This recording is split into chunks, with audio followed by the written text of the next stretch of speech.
change the world.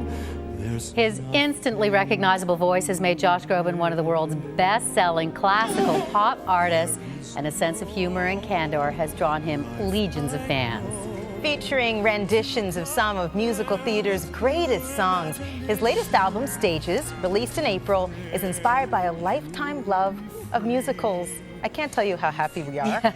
Here to share his love of all things Broadway, we welcome singer, songwriter, actor, everyman, juggler, magician, Josh Groban, unicyclist, chef, that I can't do, microwaver. So how are you doing, busy guy? Because you are doing so much about now. I'm very busy. I'm kind of bouncing around the world right now, which is, you know, it's tiring, but it's a lot of fun. I think it's the greatest gift of this business, to travel the world and see all sorts of lovely people and to wake up at hours you would never expect you would possibly. You're smiling about that. Oh, thanks to music, I get to see hours of the day I never thought possible. Yes. Honestly, 25 million albums sold. You've got Stages out now. So, and I read that Stages is something in terms of the collective that you've wanted to do for a long time. It really is. I mean, it's not surprising at all that I made the record. It's surprising it took me this long to finally make it, but it needed to be the right time. I grew up with these songs. I grew up in Los Angeles. My parents took me to see shows when I was a kid, my brother and I. And then I wound up getting the bug. I would sit in the audience and I would see these shows. I would hear these songs and I just wanted to tell those stories. And then it was kind of serendipitous that, you know, at 13 when I finally, oh, wow, oh, I can sing these songs. Wow, okay. So I realized that I could sing them, and I had great teachers that really influenced me and gave me the courage to step out in front of the pack and go ahead and use that. So, you know, I was in musical theater school when I got signed by David Foster, and I felt like I needed to wait and shelve the musical theater thing until the right time. And so many great fans had asked me when I was going to record these songs in the last couple of years, and I had the right arrangements, I had the right producers, and I felt like we were all ready for it. So it felt like the right time. Stage is obviously, Josh, a nod to the theater, musical theater, but also maybe stages in life. Because you've been through something. You've been through a lot. That geeky kid you talk about, now the place you are here. This is definitely one of those like high-five your own geeky younger self albums. And you know, it's very full circle. I mean, some of these songs really, when I'm standing, we did this at Abbey Road in London with a full 75-piece orchestra, and you know, you're standing there and you're recording, you know, a song like "All I Ask of You," which was the first song I ever sang for David Foster when I was 16 years old, and a song like "Old Devil Moon" from Phineas Rainbow was my first lead role ever in a high school musical.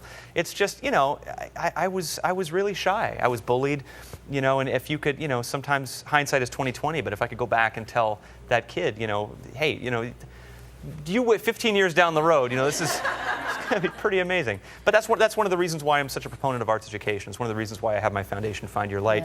It's why it's so important to me that young people get instruments in their hands, that they get that chance to be out in the spotlight, because sometimes that is their way of communicating. That is the way that they finally find their voice for the very first time, as it was for me.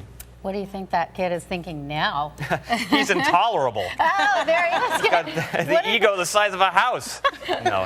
One of the things with the collection of these great songs, and I don't know how you could ever pare it down because there are so many, but when I was hearing and I thought, oh my gosh, he does Willy Wonka.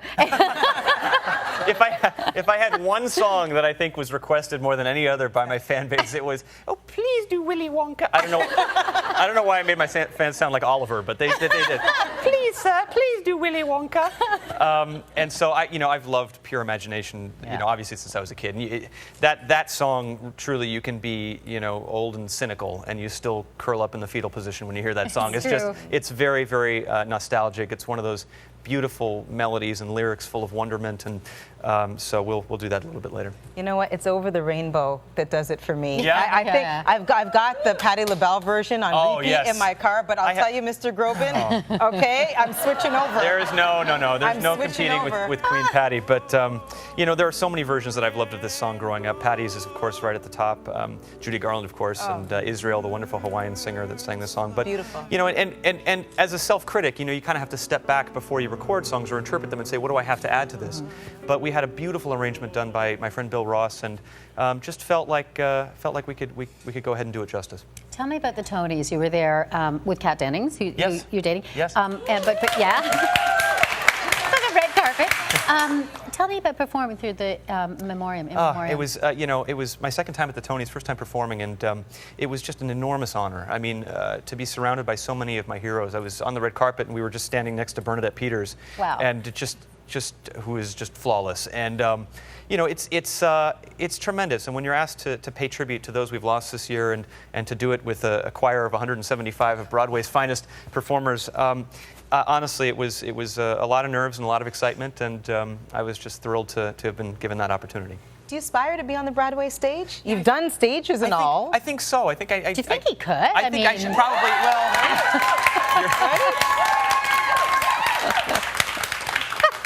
this crowd would applaud if you asked if I could fly to the moon. Yeah, by microwave. Yeah, exactly. But thank you for that enthusiasm. And you know, it is something I'd love to do. I should probably get better at dancing before I do. But I do. I love these songs, and you know, if the right role came around and I had the right amount of time to dedicate to it, I think it would be something. It would be a dream for me. Yeah. So coming up Yes. on Canada AM in 15 minutes, not one, not two, 3 songs on our soundstage.